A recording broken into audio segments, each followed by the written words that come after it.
बिस्मिल्लाहिर्रहमानिर्रहीम। अल्लाह तबारक व तआला ने कुरान पाक में 8 किस्म के जानवरों की कुर्बानी को जायज़ करार दिया है।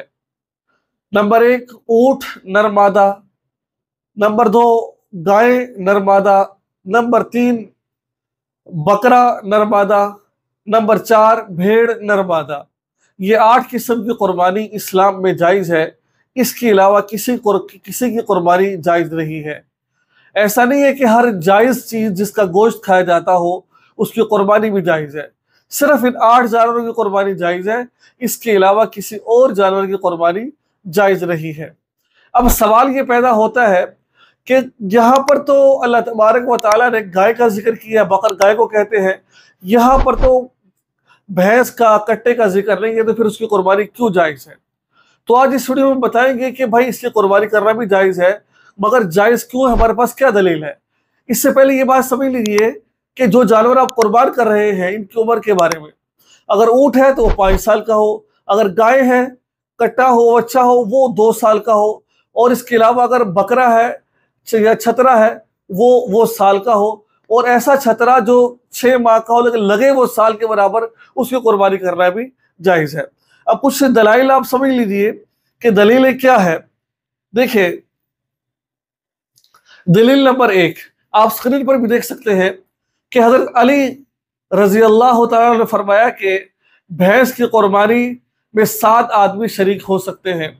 हज़रत अली रज़ी अल्लाह तआला का कौल मैंने नकल किया है, और आप सल्लल्लाहु अलैहि वसल्लम ने फरमाया, हदीस का मफ़हूम है कि अस्हाबी का नुजूम में ये मुहतदी तुम इहतदी तुम, मेरे सहाबा सितारों की मानिंद है, तुम इनमें से किसी एक की भी पैरवी कर लो कि तुम कामयाब हो जाओगे। दलील नंबर 2 हज़रत हसन बसरी रहमतुल्लाह फरमाते हैं, भैंस गाय की दर्जे में है, यानी कि भैंस गाय का दर्जा रखती है। मशहूर मुहद्दिस अल्लामा शरफुद्दीन हुसैनी वो फरमाते हैं कि नबी अकरम सल्लल्लाहु अलैहि वसल्लम सहाबी ताबई के कौल, फेल और तकरीर को हदीस कहते हैं। आगे दलाइल नकल कीजिए।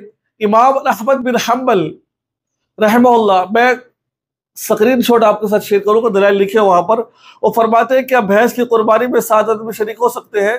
तो आपने फरमाया कि ला आरिफु खिलाफ हादा, मुझे इस मसले में किसी का इख्तलाफ करना मालूम, यानी कि इजमा पर है, यानी कि ये बिल्कुल जायज़ है। ये आगे दलील आगे सुनिए जी।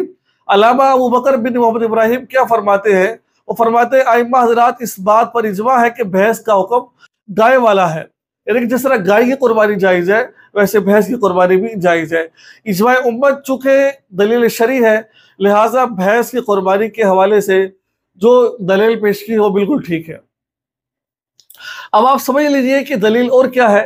इमाम सुफियान सौरी रहमतुल्लाह वो फरमाते हैं कि भैंसों का गाय की साथ शुमार किया गया है, यानी कि भैंस गाय की तरह ही है। इमाम मालिक बिन अनस मदनी रहमतुल्लाह फरमाते हैं कि भैंस गाय है, यानी कि गाय का हुक्म रखती है।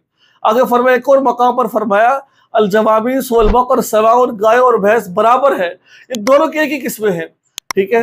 अब इन हदीसों से इन दलाइल से मालूम हुआ भैंस और गाय एक ही चीज है।